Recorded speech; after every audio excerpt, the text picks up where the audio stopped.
Edgar Morin explore en profondeur ce qui constitue l'identité humaine, avec une approche intégrée et complexe, fidèle à sa pensée globale. Il s'intéresse aux différentes dimensions de l'existence humaine, et à leur interconnexion, pour expliquer comment l'identité humaine s'est construite au fil du temps, à travers l'histoire, la culture, la biologie, et la société. La condition humaine, une complexité bioculturelle. Le processus d'hominisation. L'Homo sapiens dément, la double face de l'humanité. Le sujet humain, individu et espèce. L'unité et la diversité de l'humanité. Le mythe de la maîtrise totale. L'humanisme régénéré. La métamorphose de l'humanité.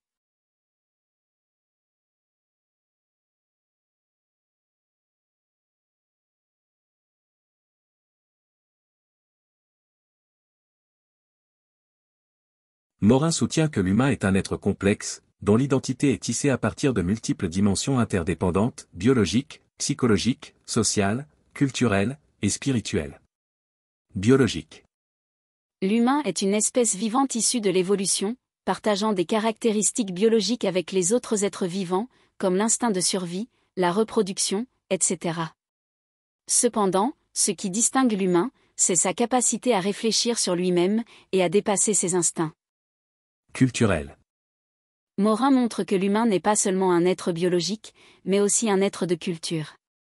Les cultures humaines sont un produit de l'histoire, des langages, des mythes, des croyances, des rites, etc., qui façonnent notre façon d'être et de percevoir le monde. C'est à travers la culture que les humains s'individualisent et acquièrent leur identité personnelle. L'identité humaine s'est construite au cours d'un long processus évolutif, que Morin appelle l'hominisation. Ce processus combine des éléments biologiques, sociaux et culturels. Biologique. L'émergence des capacités cognitives humaines, comme le langage, la mémoire, la conscience de soi, marque un saut évolutif majeur. Morin souligne l'importance des mutations génétiques, mais aussi des interactions sociales dans le développement des capacités humaines. Culturel et social.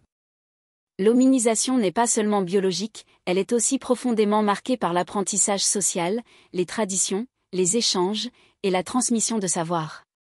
L'humain se construit dans et par la société.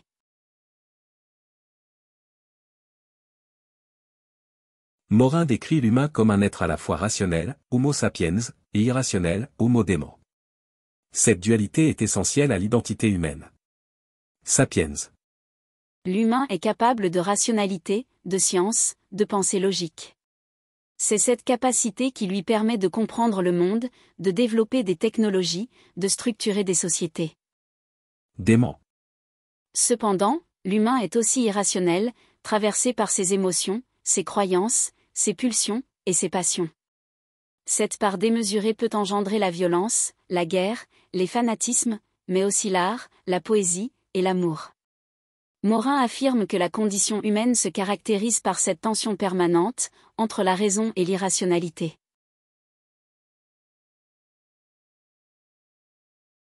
Morin insiste sur la tension entre l'individu et l'espèce.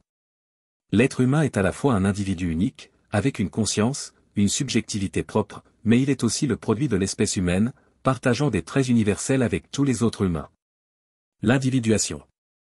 Chaque humain construit son identité propre, à partir de ses expériences personnelles, de son histoire, de son milieu familial, de ses interactions avec les autres. C'est cette individuation qui fait la richesse et la diversité des êtres humains. L'appartenance à l'espèce. Malgré cette individualité, chaque humain appartient à la même espèce biologique, et partage une condition commune avec les autres, notamment la vulnérabilité face à la mort, la dépendance des autres, le besoin de relations sociales. Morin met l'accent sur l'importance de la diversité humaine, qu'elle soit biologique ou culturelle. L'humanité est une, dans le sens où elle partage un destin commun sur la planète, mais elle est aussi extrêmement diverse dans ses expressions culturelles, ses croyances, et ses façons de vivre. Cette diversité est une richesse, mais aussi une source de tension et de conflit. Morin plaide pour une conscience planétaire, qui reconnaisse cette diversité, tout en renforçant les liens d'interdépendance qui unissent les êtres humains. Il insiste sur la nécessité de penser l'humanité comme un ensemble indivisible, malgré ses différences, pour faire face aux défis communs, tels que le changement climatique, les inégalités, ou les conflits géopolitiques. Morin critique l'idée selon laquelle l'humain pourrait atteindre une maîtrise totale de son environnement, de lui-même, ou de la société. Cette illusion de contrôle, qui sous-tend de nombreux projets technologiques et politiques, est dangereuse selon lui, car elle ne tient pas compte de la complexité du réel, des incertitudes, et des aléas de l'histoire. Il appelle à une humilité face à la complexité du monde, et à accepter que l'humanité soit prise dans des processus qui la dépassent. Cette reconnaissance de notre vulnérabilité est, pour Morin, un élément central de l'identité humaine. Morin plaide pour un humanisme régénéré, qui reconnaît l'interdépendance entre l'humain, la nature, et les autres espèces vivantes.